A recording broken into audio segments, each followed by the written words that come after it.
So, let's summarize. In my view, this fight is completely one-sided.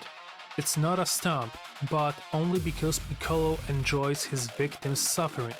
It's not his style to kill a strong opponent immediately. That's where Thragg is a perfect fit. Even if Thragg surprises Piccolo, even if we give him first move, Thragg has no option to end this fight in one strike. Piccolo isn't Fadus. Piccolo is as durable as he is strong and fast, beyond Thragg's limits. Piccolo dominates this fight at every range, and in every situation he has both advantage and initiative.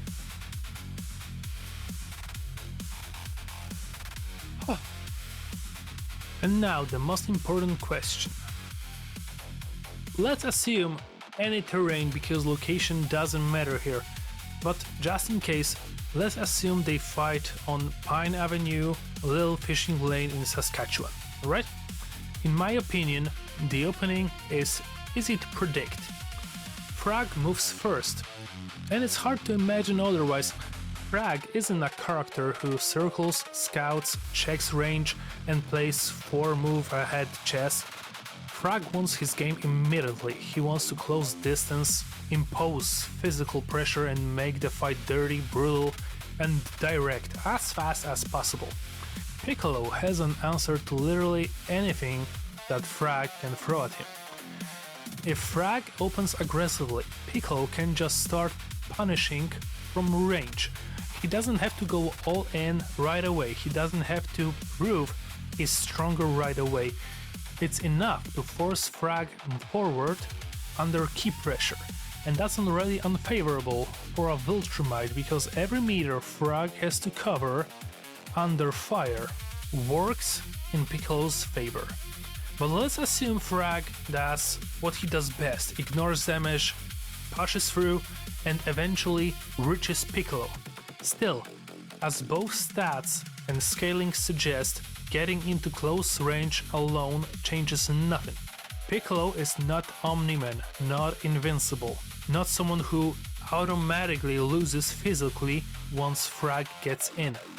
Piccolo is still a monster in close quarters, still faster, still stronger, still more combat flexible, still able to use things Thragg simply doesn't know, stretching limbs, weird attack angles, sudden switches from contact to energy pressure. In Thragg's best case scenario, he turns this into a long, attritional brawl, but even then, his path to victory is invisible. What happens then? Thragg takes a lot. Piccolo takes hits too, but hits back harder. Thragg wants to stretch the fight because that's natural with his stamina and durability. Piccolo has no major issue with that, because every exchange increasingly reveals the toolkit gap. For most of the fight, Thragg can only keep coming back for more. Piccolo can choose whether to keep it direct or push it back to range and regain full control. And that's Thragg's biggest tragedy in this matchup. He has no plan B. If the first wave of brutal pressure doesn't finish it, his options don't really expand later. He keeps doing the same, only more desperately. Piccolo is in the opposite.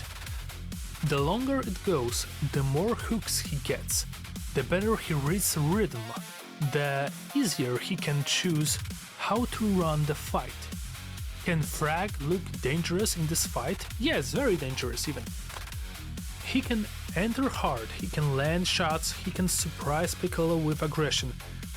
He can make viewers briefly feel this fight will be closer than expected. But to me, that's only Act 1, not a result reversal.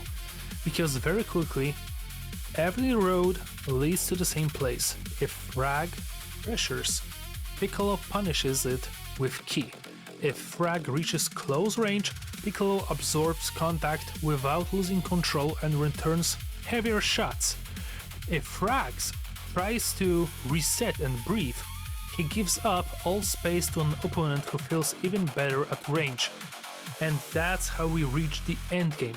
The endgame, in my view, doesn't depend on one specific finish, and that's important. When one character has one meaningful win condition and the other has several, the matchup is simply hostile to the first one.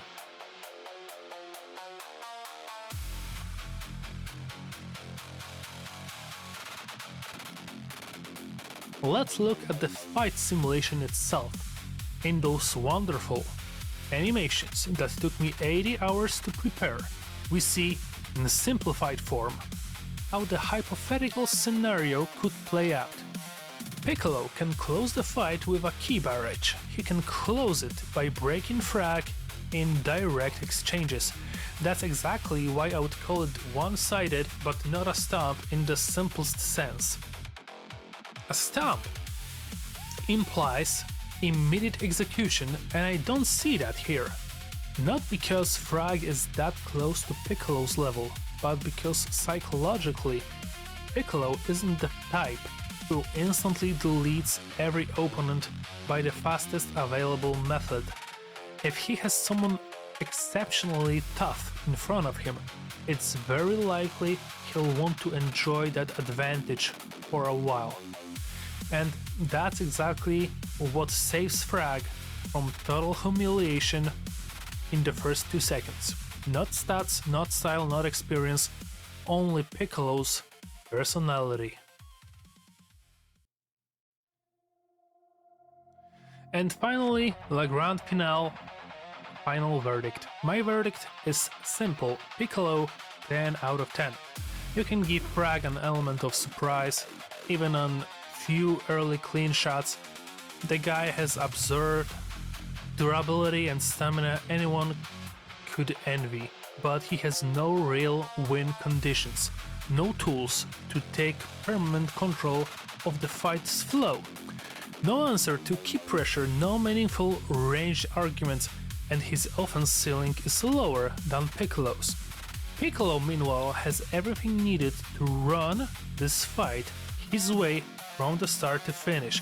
He has greater strength, he has greater combat speed, he has a larger arsenal, he has greater hacks, combat IQ, and most importantly, he has more than one way to close the fight. That's exactly why Piccolo is the absolute favorite here. Thragg can make this fight spectacular, but I see no convincing reason why he should win it. If you disagree, then as always, since it's the first episode, drop comments. I'll gladly read where you think I went too far, underrated something, or bought an argument too easily. And that's it for the first episode. If you liked it, donate $1 to a local animal shelter wherever you live. That would mean a lot to me. Talk to you soon.